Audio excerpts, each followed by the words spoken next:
Bonjour et bienvenue dans Le Bureau, hors série. Et nous sommes cette fois-ci bien en dehors et bien loin de toute histoire impliquant Tromblon, Michel de la Plasie ou Colombo Magret, mais nous retournons dans l'espace avec ce qu'on va appeler les chroniques Horizon Chronicles. Vous le faites en anglais, en français, on verra, on sait pas encore au moment où on enregistre, autour de la table. Et c'est le petit format particulier. Nous sommes que 3. À ma droite, il y a Boag. Salut. Salut tout le monde. Et à ma gauche, il y a Cole. Salut. Ça va ? Ça va et vous ? Ça va. C'est notre petit format de secours, quoi. Voilà. Pour vous présenter, en fait, on verra comment ça sort.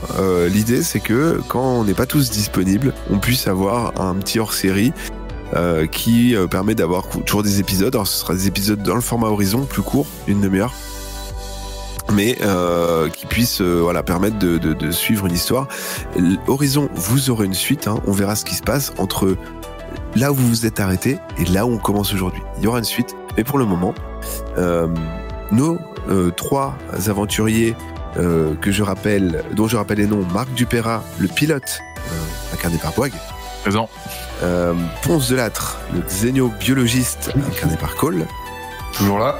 Et l'analyste scientifique Birgit Schnitze, qui est incarnée par Fred, qu'on embrasse très fort, qui sera là bien sûr très prochainement. Tout va bien, nous ne sommes pas fâchés avec ce bâtard.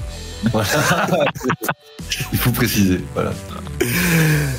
Voilà, ça se passe quelques temps, hein, des temps pas décrits. On ne sait pas combien de temps s'est passé, en tout cas depuis que vous êtes arrivé sur la planète Mystère. Mais entre-temps, vous êtes désormais en chemin dans votre vaisseau. Votre vaisseau qui s'appelle Horizon. Alors non, Horizon, il est sur Mars. Et vous n'êtes pas encore revenu sur Mars. Oula. Je me souviens Dans l'histoire, pas. en fait, vous êtes arrivé avec Horizon sur Mars. Vous avez rencontré un extraterrestre qui vous a emmené aux confins de la galaxie, sur une planète, mais à l'intérieur de son vaisseau. Ah oui, c'est Tout vrai. ce qui s'est passé, il s'est passé plein de choses, des aventures incroyables. Vous verrez, c'est fou. Il y a des moments de bravoure immenses, du suspense, des rebondissements. Ça, c'est plein de choses qui vont arriver que vous n'avez pas encore entendues. Mais entre-temps, nos héros ont retrouvé un vaisseau. Et c'est dès maintenant, d'ailleurs, que vous avez le droit de le renommer. Mais que vous deux, d'ailleurs, parce que Fred n'est pas là. Mais genre ce vaisseau, ça y est, il nous appartient, parce que dans ma tête, l'extraterrestre, il nous avait balancé. Alors, c'est un autre vaisseau. Il vous arrive plein d'aventures, vous avez récupéré un vaisseau. D'accord. Ok, qui vous permet de vous aventurer là où vous alliez, c'est-à-dire faire du commerce. Ok. Tu veux l'appeler comment, Cole ? Enfin... De Ponce, pardon. Ponce. Je sais pas. Peut-être quelque chose en hommage à notre collègue absent. Et pour relier les liens dans le multivers, on pourrait l'appeler Victime. Les victimes. Le Victime. On pourrait le renommer. Oh. Je monte à bord de la renommée et tout. Oh là là. Le renommé ? Non, victime si vous préférez. Le victime. Allez, c'est parti pour le victime. Vous avez décidé de rebaptiser ce vaisseau et après être ou non repassé sur Terre, ça vous le découvrirez, c'est une aventure tout entière. Il se trouve que là vous aviez une mission en bordure de galaxie, une mission que vous accomplirez dans un futur format, vous verrez, une mission palpitante. Mais vous êtes un peu réveillé de votre torpeur parce que c'est des longs voyages dans l'espace par une alerte qui sonne sur le cadran de Marc. Un signal d'un vaisseau sans activité, Ah mais... pas très loin. En termes de déontologie, généralement, il est coutume de s'arrêter. Ça, c'est la décision que va prendre Marc. Ça, c'est le début de tous les mauvais films d'aliens ou d'horreur ou de trucs comme ça. C'est même le début du dernier épisode du bureau, quasi. Hein. On les laisse se démerder. Voilà. Voilà, on continue notre route. On va faire du commerce. Allez, continuez votre route. Non, bah, j'en sais rien. Attends, parce que c'est quoi notre mission? Pour l'instant, Ponce, tu vois, tu es en train d'étudier une algue que tu n'avais jamais vue. C'est une algue orange fluo qui a des propriétés qui te semblent régénératrices, qui pourraient peut-être vous aider. D'ailleurs, c'est une algue que tu as décidé de renommer puisque c'est ta découverte et vous le verrez bientôt dans le bureau, dans Horizon bientôt, que vous renommerez des choses. Tu décides de donner un nom à cette algue. La Salvia Royal Rumble. Très bien. Pendant que tu étudies la Salvia Royal Rumble, donc, comme je disais, un petit voyant rouge se met à clignoter sur le cadran de Marc. Marc, tu es seul dans ta cabine de pilotage, dont les murs sont entièrement recouverts de cadrans, d'instruments de mesure, etc. Tu peux décider de ne pas t'arrêter ou de passer à côté du vaisseau ou de pas continuer ta route et de t'arrêter. Je peux tenter de lancer un petit message. Je retente de rentrer en contact avec eux, savoir si ça en vaut la peine, parce qu'on est quand même pressé, on a du commerce à faire. D'accord, tu envoies par le biais de ton interface un message d'information pour savoir si le vaisseau a besoin d'aide. Et oui. Tu reçois 3 lettres, les unes après les autres, qui s'affichent sur ton écran avec marqué RAS. SOS. T'en avais une. Avec un traducteur, parce que vous l'avez, vous le découvrirez d'ailleurs au terme d'un rebondissement assez haletant, où il existe dans la galaxie des traducteurs. Donc vous disposez d'un traducteur instantané dans vos oreilles et tous les instruments de mesure traduisent toutes les langues. Donc vous avez dû incorporer, ça a pris de longues heures à Birgit d'incorporer le français, l'anglais, enfin les langues que vous maîtrisiez terriennes, puisque les terriens n'avaient pas encore conquis l'espace. Bon, est-ce qu'on a des intercoms? Je peux parler à Ponce? Ah oui, tu appuies sur l'intercom. Ponce, dans sa cabine, en train d'étudier la Royal Rumble, entend un petit signal. Allô, Ponce? Oui, bonsoir. Oui, allô. Ouais, je capte un signal, un petit SOS là sur un vaisseau. Est-ce qu'on continue notre route ou est-ce qu'on change de trajectoire? Alors, ouais. Est-ce qu'on a vraiment le choix? Enfin, est-ce qu'on n'est pas obligé? Non, mais en tant que vaisseau de transport et tout, est-ce qu'on c'est un peu comme les marins? Est-ce qu'on n'est pas obligé d'y aller, entre guillemets, légalement? Il y a un mot qui s'appelle déontologie qui résonne en moi, même si je sais pas ce que ça veut dire, tu vois. Ouais, mais dans l'espace, bon... Il y a un scénario aussi. Voilà, dans le scénario, faut y aller. Non, vraiment, en vrai, vrai truc, ça se trouve, s'il y a personne et qu'il est vide, on récupère. J'y crois pas, mais ça fait une excuse pour y aller, voilà. Allez. Piraton. Alors, attends, je demande à Birgit, t'en penses quoi? Ben, Birgit, tu l'as intégrée dans la conversation. Elle est indisposée. Elle regarde par le hublot et elle voit un gigantesque vaisseau qui s'appelle le Cassini. Et c'est un vaisseau humain? Ah, ça, vous avez pas encore assez d'expérience et vous savez clairement qu'en tout cas ce n'est pas humain parce que vous êtes les seuls humains dans la galaxie. Oui, bah en fait à votre connaissance. J'y ai pensé en le disant. Ouais. De ce qu'elle a étudié, parce que voilà, elle a passé beaucoup de temps à étudier. Il semble que c'est un vaisseau assez ancien qui appartenait à une civilisation disparue composée d'intelligence artificielle. Bah, tu vois où ça les a amenés. Bah, let's go. Let's go. Alors, pour pouvoir vous approcher, il va falloir arrimer. J'imagine que tu vas un petit jet de... Alors, est-ce qu'on peut aussi, quand même, en s'approchant, vérifier si le vaisseau a l'air armé, dangereux, ou c'est un vaisseau de transport, c'est un vaisseau quoi? Alors, c'est un gigantesque vaisseau. Il doit faire, en s'approchant, tu remarques qu'il fait bien, 10 fois la taille du vôtre. Ah oui. Ah ouais. C'est un gigantesque vaisseau. Vous n'avez pas encore assez d'expérience spatiale, mais ça semble être gros vaisseau de logistique qui peut être utilisé soit pour transporter des troupes, soit transporter du matériel. En tout cas, voilà, un gros vaisseau. Mais il est allumé ou éteint? Il te semble à la dérive. D'accord. Bon bah si on voit pas si c'est vénère ou pas, bah on y va. Hein. Donc j'ai de pilotage, tu me disais. Pilotage, j'ai combien? Parce que je me rappelle plus de marque. 80%. Attends. Bon. Je vais le voir de mes yeux vus. C'est dans l'ordre alphabétique. Enfin non, ok. Ouais, 80, ok. Eh bien c'est parti. Donc 80%, je partage. Désolé, la lenteur. Hop. Et hop. C'est parti, petit G 100. J'avais pas du tout prévu le bordel. Désolé. Hop. Voilà. 15. Pilotage parfait. Tu parviens à t'arrimer au vaisseau. Vous commencez donc à préparer vos équipements. Vous y allez tous les trois. Ou pas, d'ailleurs. Bah. On y va que tous les deux, sinon. Oui, voilà, et Birgit, elle garde le vaisseau. Comme ça. Ok. Très bien. T'as vu comment on t'aide, hein? Non, il n'y avait pas de souci, au contraire, vous pouvez y aller tous les trois, il n'y a pas d'inquiétude. Et on prend Thomas Pesquet aussi. Est-ce que vous prenez des équipements particuliers?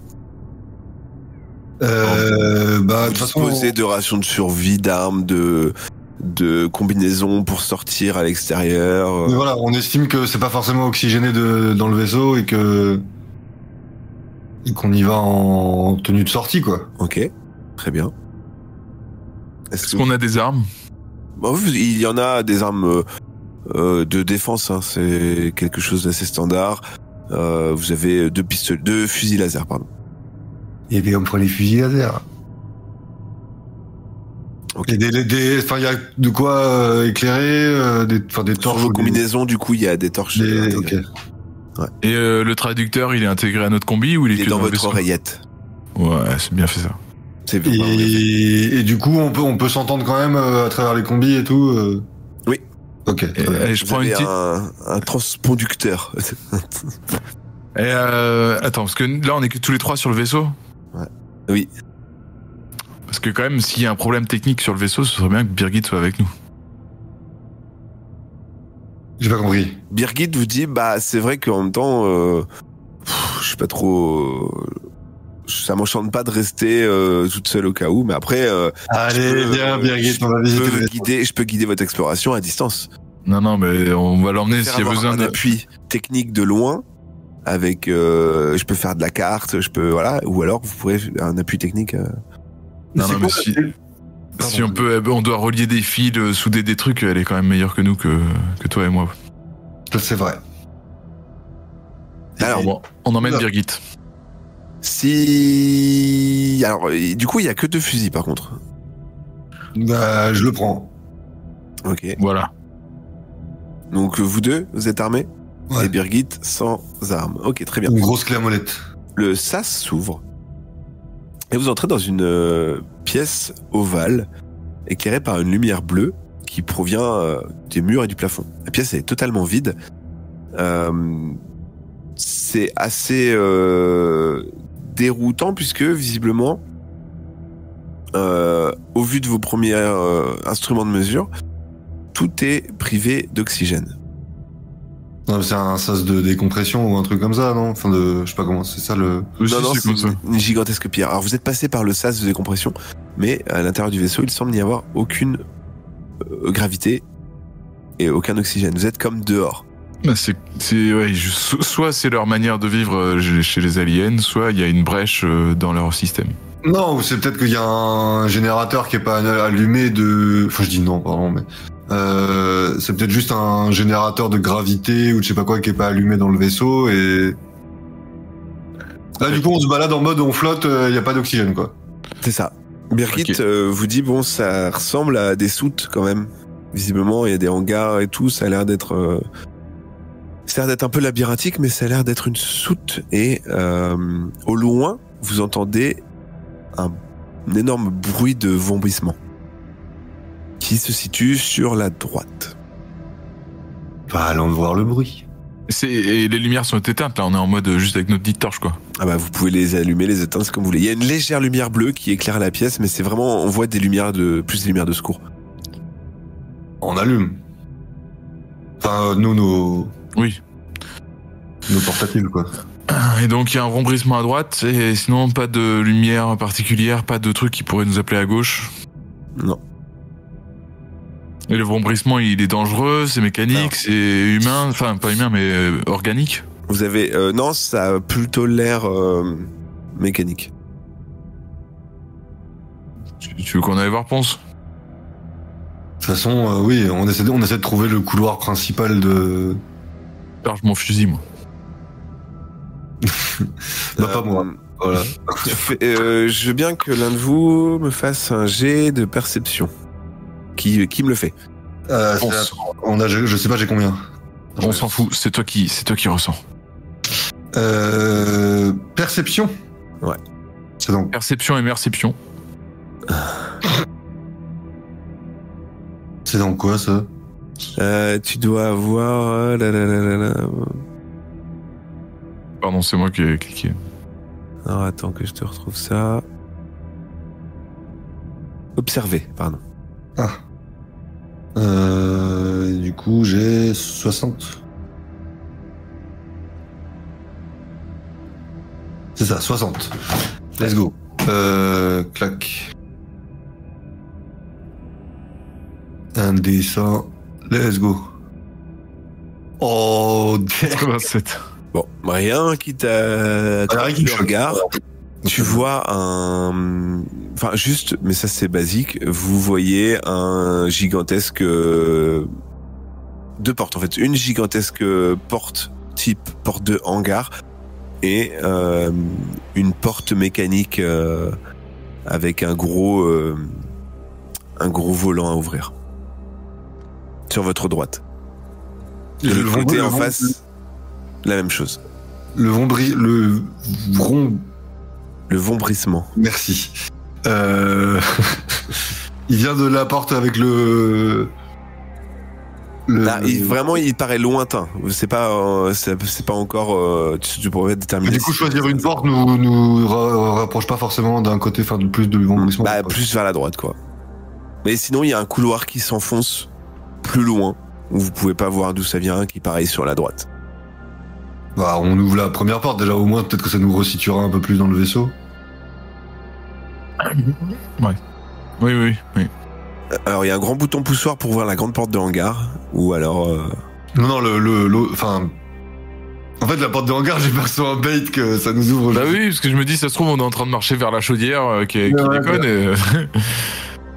Mais... Et l'autre porte, c'est une porte scellée, quoi, qui donne vers un sas. Alors il y a une grande porte de hangar avec un bouton poussoir, une porte fermée par un volant à tourner, et un couloir. Même chose de l'autre côté. Symétrique. Ouais, qu'on fait quoi, la porte avec le volant? La porte et le volant, c'est le vombrissement. Non, alors vous savez pas d'où ça vient le vombrissement. C'est vraiment lointain. Bah, le bouton poussoir, on est des flemmards. Allez. Tu appuies, toi? Oui. T'appuies sur la porte du bouton poussoir et rien ne se passe. Je réessaye. Tu réappuies, la porte s'ouvre en grand. Je donne sur un gigantesque hangar avec des ombres un petit peu tout le long. Là, elle est plongée dans le noir, cette pièce. Tu peux pas trop distinguer ce qu'il y a sur les côtés. C'est une gigantesque pièce? C'est très très grand, c'est bien plus grand que votre vaisseau. Et c'est un truc pour entreposer des vaisseaux ou pas? Tu peux pas te distinguer dans le noir exactement. Je peux pas éclairer. Tu peux t'approcher si tu veux passer la porte et rentrer. Je passe la porte et je rentre. Qu'est-ce que tu fais toi, Cole?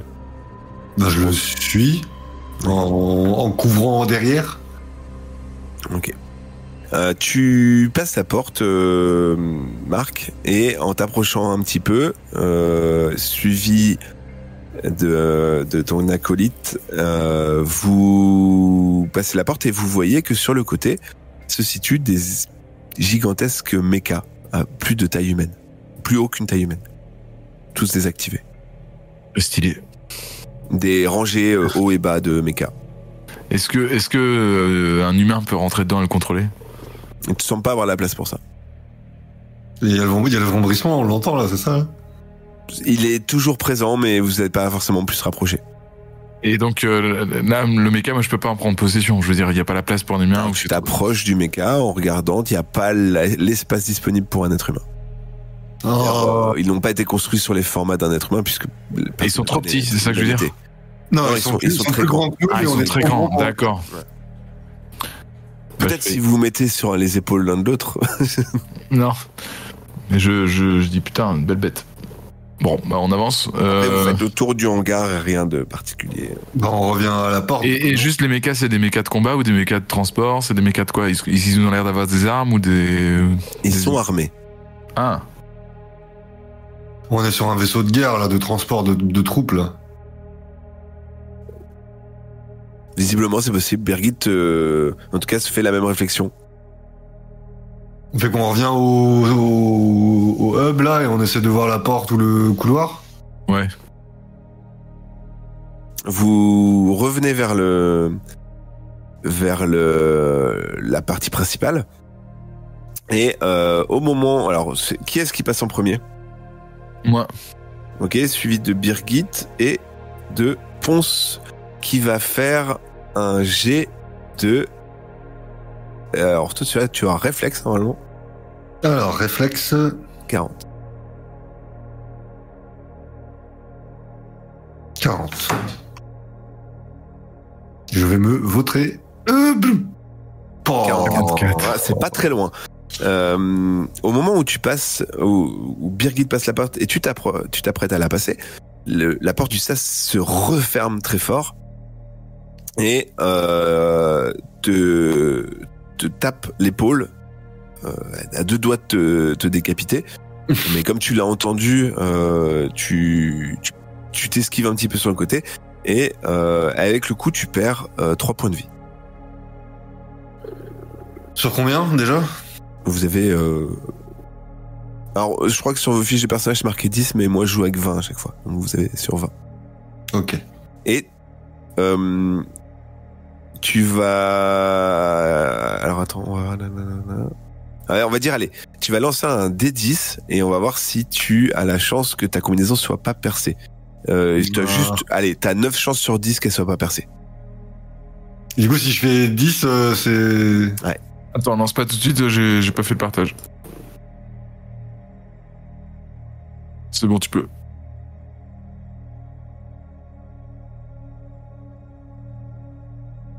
Oh. Tu vois que avec le frottement et le coup, tu regardes mécaniquement et avec un peu panique et tu te rends compte que dans ta combinaison elle est bien solide, elle n'est pas percée. Très bien. Il faut passer loin. Moi, je l'aide à se relever, je lui demande comment ça va. Ça va. Bon. Qu'est-ce que vous décidez de faire? Tu veux tourner le volant ou tu veux qu'on aille de l'autre côté, à l'opposé? Bah, on peut ouvrir la porte. Pierre, on verra ce qu'il y a derrière et on passe, mais on peut au moins l'ouvrir. Après, vu que c'est une porte à volant, je me demande si ça scelle pas quelque chose, tu vois. C'est vrai que les boutons poussoirs, c'est cool. Mais bah, vas-y, on y va, on tourne. Vous tournez... qui ouvre la... Ah, moi, c'est moi. tu tournes le volant, tu ouvres la porte et il y a une vision qui te frappe d'effroi. C'est que la pièce est remplie de cadavres qui flottent dans le vide. Non, de cadavres de quoi? D'extraterrestres. Ah, ils ont la peau verte. Je l'avais dit. Ils sont pas d'aspect humanoïde. Ils sont une sorte de tentacules. Mais on est d'accord que c'est des gens, genre c'est pas des animaux ou des trucs comme ça. Tu saurais pas, tu connais pas. Est-ce qu'ils sont habillés? Est-ce qu'ils ont l'air d'avoir des costumes, des uniformes, tu vois, des... Tu es xénobiologiste, pour l'instant tu n'as pas encore croisé ce type d'être en tout cas. Mais d'instinct tu t'imagines que ça a l'air d'être une forme dotée de vie. Puisqu'ils ont des vêtements. Ok. Tu dis certainement quelque chose de société. C'est déjà signe d'une intelligence supérieure. Et du coup, ils flottent et ils sont saignés, quoi. Ok. Et bon, on va peut-être refermer la porte. Ah, tu veux pas qu'on aille voir de plus près? Ouais, passe devant. Je fais... Eh oh. Aucune réponse. Ah, bon, bah nous, alors, on a pesanteur aussi. Pendant que vous êtes en train de faire ça, vous sentez une variation de pesanteur qui vous colle au plafond.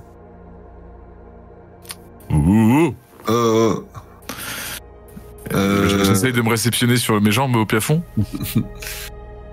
Tu parviens avec une belle petite pirouette à te réceptionner parce que tu y penses, mais Birgit et Ponce, eux, s'en sortent un peu moins bien et perdent tous les deux un point de vie. Oh, mais juste, c'est un plafond, ça va.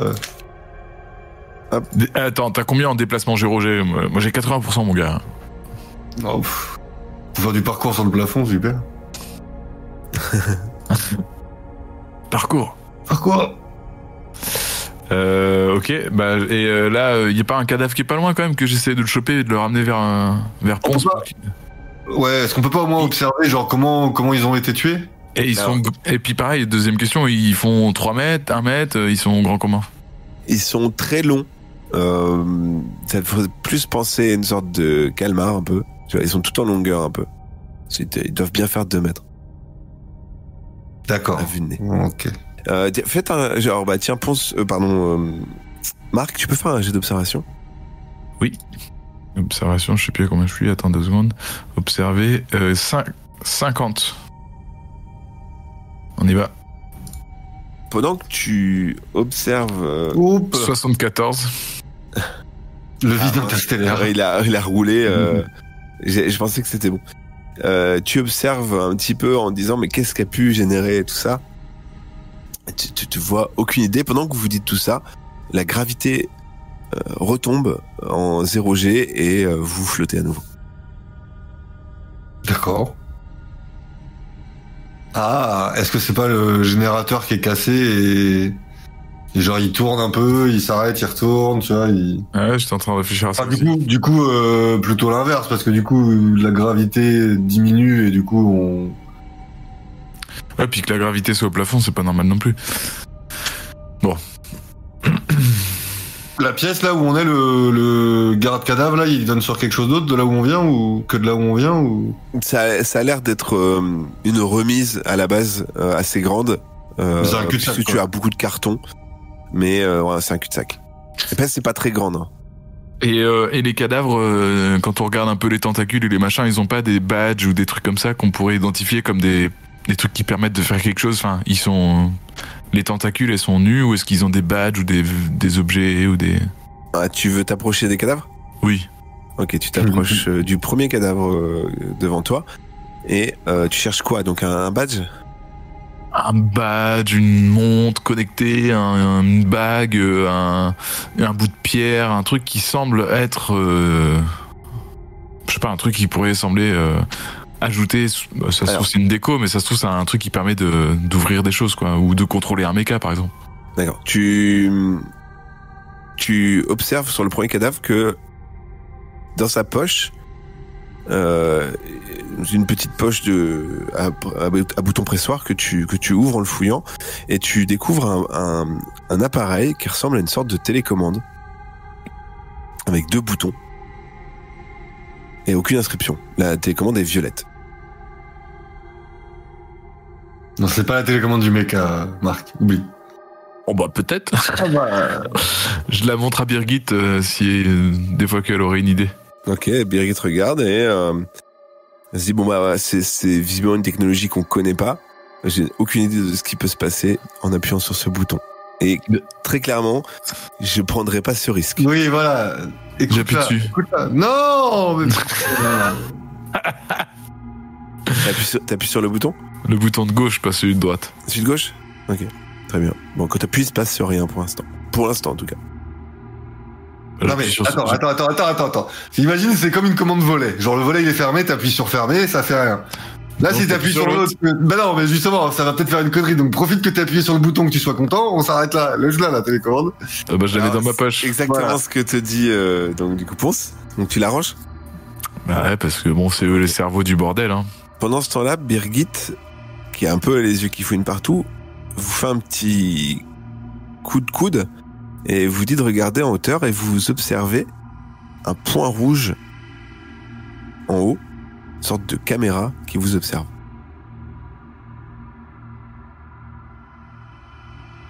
On lui fait des doigts.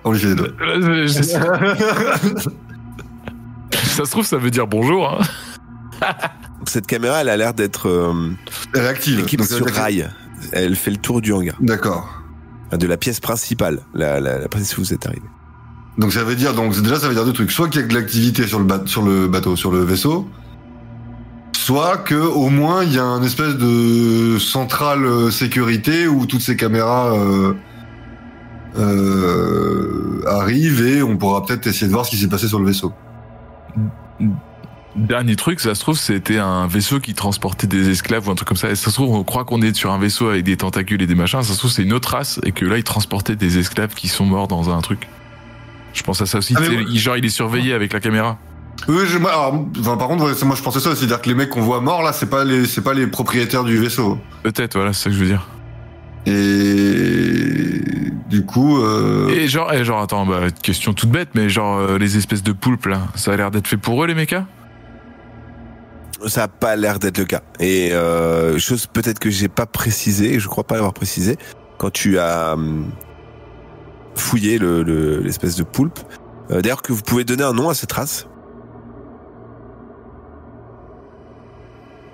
Les poulpos. Alors le premier poulpo que vous découvrez dans votre vie d'extraterrestre désormais, le poulpo, tu ne sais pas si c'est son état naturel, mais il est glacé. C'est-à-dire que son corps est assez congelé par le froid. Ce qui, Birgit, en te regardant, te dit, j'imagine que l'espace les a... Et voilà, c'est le vide qui les a... Ils doivent être composés certainement d'un équivalent d'eau, comme nous. Mais c'est plus toi qui peux nous le dire, Ponce, puisque c'est toi le xénobiologiste.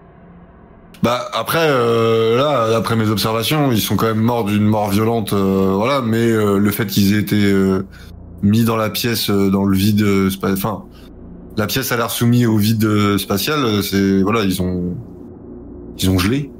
Puis comme ils ont l'air, oui, effectivement, d'être pas mal fait de flotte. Après, c'est de la. Si on peut le rapprocher à un truc terrestre, effectivement, sur les calamars, les poulpes comme ça, gélatineux, et trucs comme ça, oui, ça.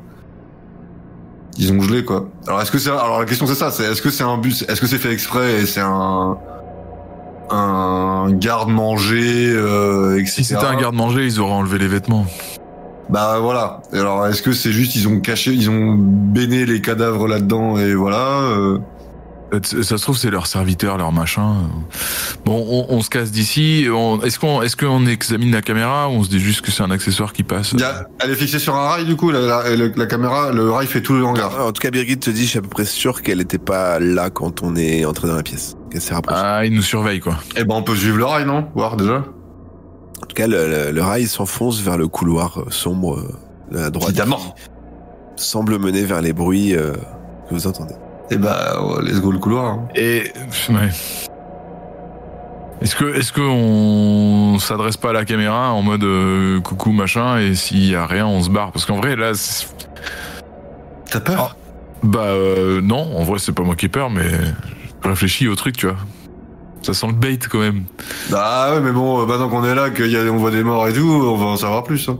Bah, s'il y a une caméra qu'ils envoient du monde, c'est ça que je veux dire. Enfin, bon. Bah, ils auraient déjà envoyé du monde. Ça fait déjà 5 minutes qu'on est là à se balader. On a vu les mécas, le hangar et tout. Donc, ils ont pas spécialement envie de rentrer en contact, on dirait quoi. Et bah, du coup, let's go. Ouais, je commence à me dire. Tu veux pas un méca? Ah bah, ils sont pas adaptés à ma taille. Ouais, ça s'adapte. Ouais, là tu me prends par les sentiments. On te met un siège réhausseur et c'est bon. Bon, vous êtes en train de discuter.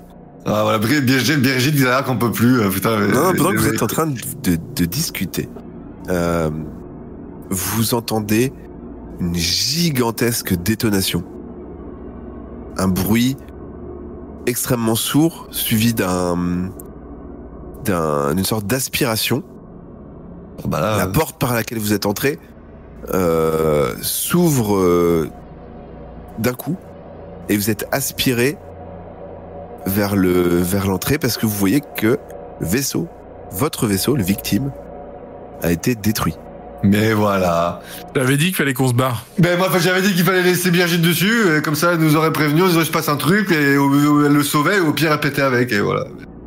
Déjà je t'avais dit qu'il fallait pas qu'on accroche le truc, il fallait qu'on continue notre mission. Et pendant non mais tu veux rendre service dans cet univers et voilà. Alors vous êtes en train de faire ça pendant que vous êtes en train d'être aspiré par le vide. Et c'est ainsi que s'arrête cet épisode. Ah putain. Alors ces épisodes plus courts, on en sortira plus souvent. En tout cas, je sais pas, le format, quand est-ce que vous entendrez ça, je ne sais pas. En tout cas, c'est des... Nous non plus. Ouais, voilà, c'est ça le suspense. Le suspense. Vont-ils mourir? Vont-ils être rejetés dans l'espace infini? Qu'est-ce qui se passe? À qui appartient ce vaisseau? Des questions auxquelles vous aurez peut-être une réponse dans le prochain épisode d'Horizon Chronicles. Ciao tout le monde, merci beaucoup. Ciao. Salut. Ciao. Bisous à Fred. La Victime a pété, voilà. Voilà.